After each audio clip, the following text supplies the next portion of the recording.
what is the cross-account setup? In my earlier videos, you would have seen that when we would have certain scenarios, especially in large organizations, or if we want to ever keep the billing separate, we are better off creating separate accounts.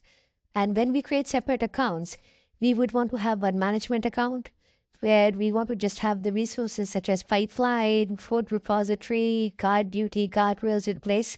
And the other account, which is the proper billing account for the customer, we want to have the physical resources defined. When I say physical, what I mean is resources such as your clusters, your compute, your lambdas, which are going to be doing the processing of your application. Your application-specific workloads is where you would deploy. So the way the architecture would be is you would have the central account, and then in the other account, your resource accounts, you will be spinning up the resources.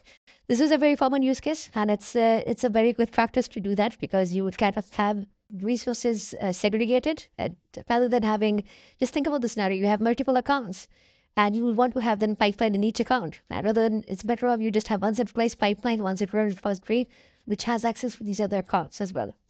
So the benefits is it helps keeps the pipelines organized and helps in a centralized management. It's mainly from the operation perspective. There's not much in terms of performance or anything, but it's a good practice to implement. This helps smooth the DevOps process.